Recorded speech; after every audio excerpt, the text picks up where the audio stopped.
Hey, good day, beautiful being. Steph Robertson here. Thank you so much for tuning in. I do appreciate you being here and bringing your beautiful energy to this space.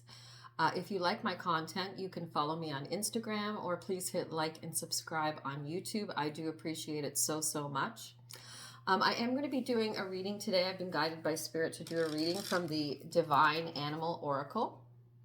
Okay, so yesterday I was on, so it was September 22nd, and I did a reading. It was the last day of Virgo season, which is an earth sign. I'm a Virgo sun, moon, and Venus, and we have just gone into today Libra season, which is an air sign. So happy Libra season and happy upcoming birthdays to all the Libras out there. Happy birthday if it's your birthday today, Libras. I hope you have a beautiful start to your new year. So yes, I did a reading from the Crystal Medicine Oracle, which is very earth-based energy information. So we got a card that was male energy, masculine energy, and the sun. So I do have my little sun tapestry out here tonight.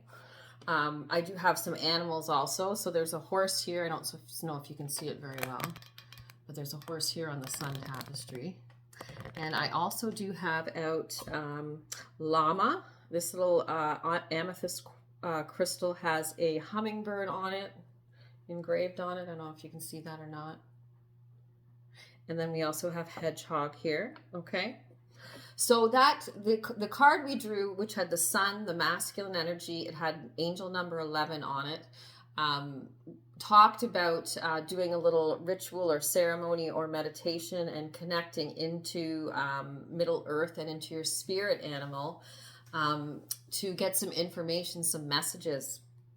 So from that card, as I said, I was guided by Spirit to today do a reading from the Divine Animal Oracle to see which animal spirits are out there right now that can assist us.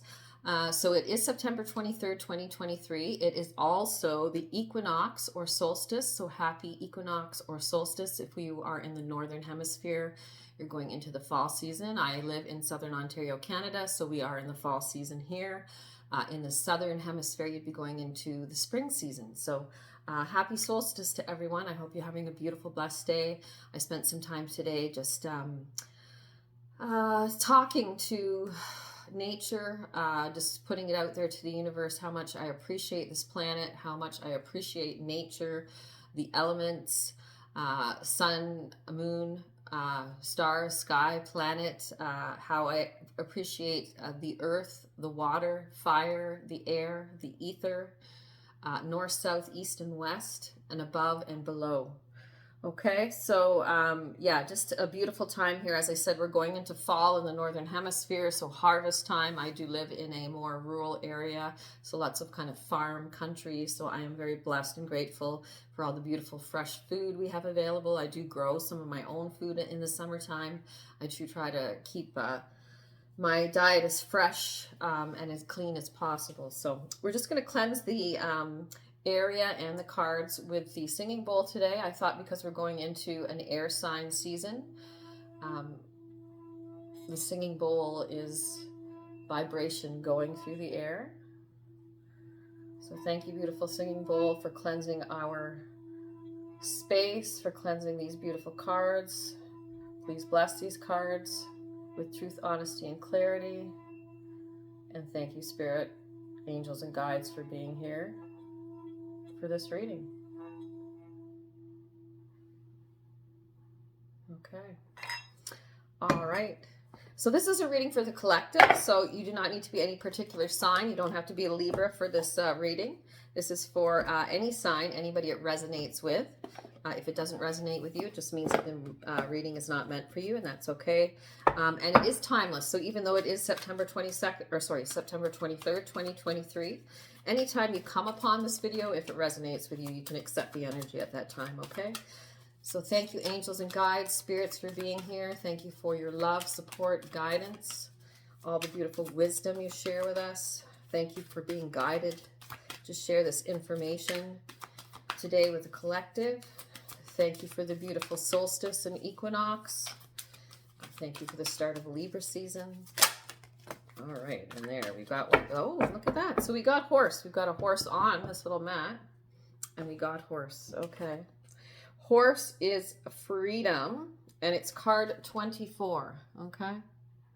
So you can look up angel number 24 also. All right.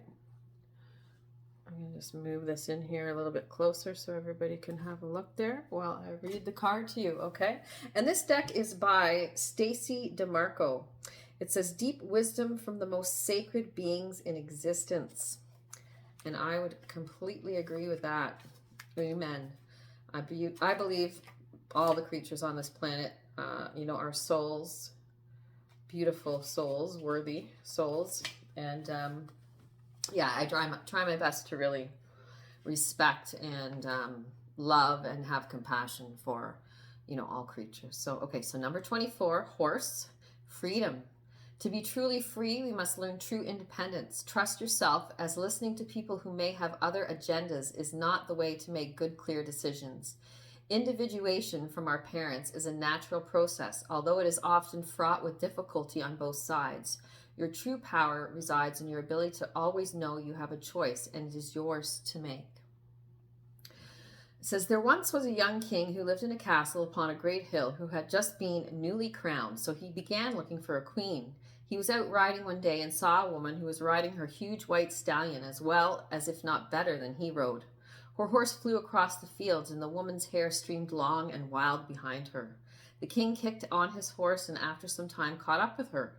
Her face was flushed, her smile bright, and her words joyful. Their eyes met, and they fell deeply in love. After a time, the young king realized Rhiannon,